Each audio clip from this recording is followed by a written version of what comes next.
Well, the investigation of COVID origins has been going on for several years.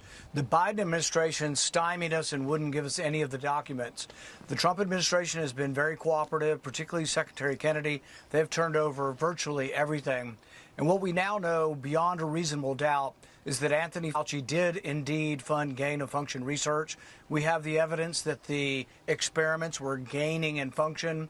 The viruses were becoming more lethal, more attachable to human cells, and more infectious. We do know that this was going on, that was funded by the NIH, specifically under the tutelage of Anthony Fauci. We know all of that, but we know even more now.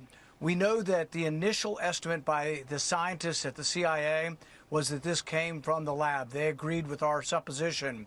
But Anthony Fauci was able to coerce, cajole, persuade, and dangle money to get people in the intelligence community to change their vote.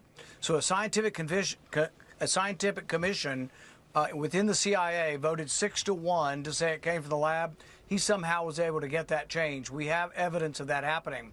The virologists that he handpicked that were big recipients of federal dollars, all of them initially were saying it looks like it was manipulated. The virus looks manipulated. He was able to convince them otherwise.